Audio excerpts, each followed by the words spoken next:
The lore of Conan Exiles is a curious beast. The world is, much like our own, forever in flux, changing, with some stories long forgotten and others not yet complete. However, some of these tales are quite curious indeed, and today we'll look into some of the incomplete or unsure curiosities in the story of Conan Exiles.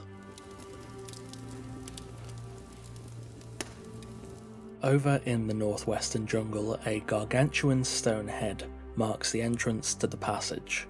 This subterranean path leads from the swampy reaches of the east all the way to the far north. In time long since past, this area was a paved road, used by the Lemurians to scout and assault the frozen north. However, much time has passed, and the road has collapsed into the cavern below. Something quite curious here though, are these shipwrecks. The passage is very narrow at both ends, and though the road has collapsed, there is no significant breach between the cavern and the surface. So, how did these shipwrecks get here? Perhaps more importantly, how are they so well preserved? If we are to believe these wrecks are from the times of the Lemurians, they show little signs of rot and erosion, especially in this dank and hostile environment. How exactly did they end up in this cavern? The answer to that is, of course, they couldn't have gotten here. The only potential solution could have been a flood washing already broken ships into the passage, but there's no evidence of such an event either back in the time of the Lemurians or even recently. There's also seemingly no cause for the small fires that spring around the ships.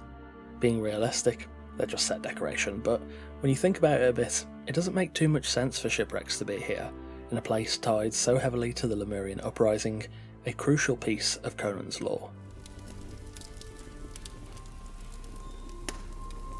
During the Age of Sorcery, Kurak worked at the behest of the Dark Man, an inscrutable figure that remained in the background of the events involving Metkamos and Kurak. Most evidence points towards the Dark Man being Nyarlathotep, the Crawling Chaos. First appearing in H.P. Lovecraft's 1920 prose poem of the same name, Nyarlathotep is a malign deity that derives enjoyment from manipulating humans to serve his will.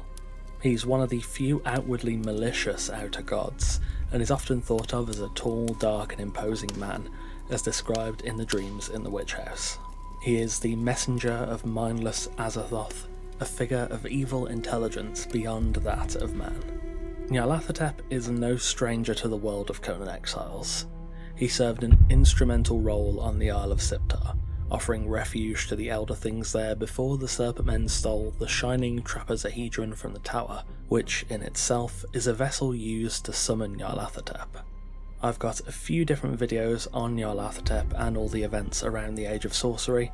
If you want some more context on some of the events mentioned here, click the card in the top right and you'll be able to find the full rundown of everything related to Conan and the Age of Sorcery itself. After Kurak was defeated by the Exile, Nyarlathotep's hold on the fate of the exiled lands seemed to loosen. However, the Crawling Chaos is likely far from finished. A deity such as himself, an intelligent servant of the gods, would not simply be defeated by felling one of his minions. Nyarlathotep's plots for destruction of the exiled lands are likely still brewing, and the question is not if he will return, but more likely when. One of Conan's most enduring mysteries is that of the Amber Bracelet. Arcos the Wanderer is a learned exile. Years spent in the sands have given him knowledge of the ruinous kingdoms surrounding him, and yet one thing he is yet to decipher is that which he saw beyond the curse wall. Through the shimmering green curtain, Arcos saw men bearing bracelets not unlike his own, yet within their maw sat gems of amber.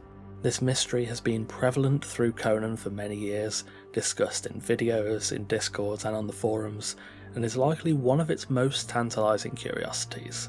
Try as we might, myself and many others have found no real evidence in-game, aside from Arcos' mention, that these things even exist. However, that being said, I am currently chasing some leads on this, so whilst I don't have anything to share right now, the Amber Bracelets might get their own video in the future if I manage to uncover the meaning behind them.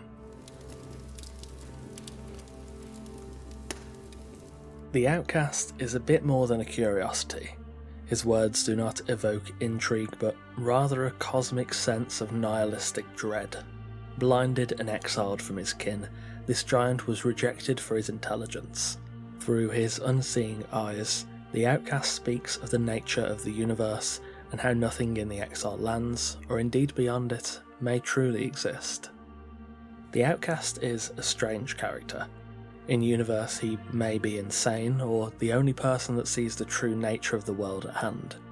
His dialogue makes references to the works of H.P. Lovecraft and the adventures of Mark Twain, which makes it somewhat easy to write him off as more of a meta character. However, given that the lifeblood of H.P. Lovecraft is etched so deeply into the heart of Conan Exiles, it's possible the Outcast might be correct. Interestingly, he shares some striking dialogue similarities with Kurak, and given the latter's connection with the vast and formless things from beyond, namely Nyarlathotep and Azathoth, there may be a bit more beneath the surface here.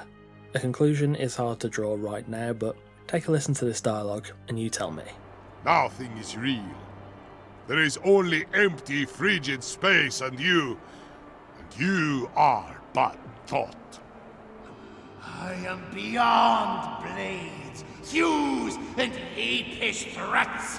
There is only empty space and me, and I am but a thought.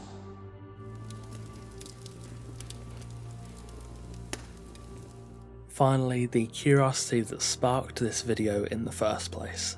This was actually pointed out to me a while ago, and unfortunately, me being as forgetful as I am, I didn't take a note of who actually suggested it, but whoever that was, thank you for pointing this out. A question that comes up quite often is, why are there no children in the exiled lands? Lore-wise, I've always put this down to how harsh life is and how quickly death can come, but there is never any hint or mention of children within these lands. However, as of a semi-recent update, that may not be true. Over at Spinebreaker's flank, a sorcerer watches over a cauldron full of hands and feet. They are much smaller than an adult's limbs, so are they the limbs of children? This is a Dafari camp, notorious worshippers of Yogg, and definitely no stranger to cannibalism or human sacrifice. In my mind, there's no doubt that this is clearly an allusion to the fate of some children within the exiled lands, and it does go some way towards answering that question. Outside of the lore, the game obviously will never depict children. Given the settings and themes, it's in the same wheelhouse as to why children in the Fallout games are damage immune. However, this little cauldron, in a fairly low-level camp, seems to answer the question of children in the exiled lands. Can they exist? Yes, but when they do, death comes fast, either through the harsh conditions, the beasts, or simply the darkness of man and cannibal gods beyond. And there we have it, some of Conan's incomplete, unsure, or inconsistent lore curiosities. Thank you for watching, and of course, a massive thanks to our wonderful, esteemed coffee cultists for continuing to support the channel over on Patreon. There's quite a few topics in this video that I've already covered extensively before, so I haven't dived into them too much here. If you would like to learn more about the lore of Conan Exiles, do check out my lore playlist, which is in the description and the pinned comments. I also recommend this video on the bottom left about the Kinscourge's dark secret. Again, thanks for watching, take care, and I'll see you soon.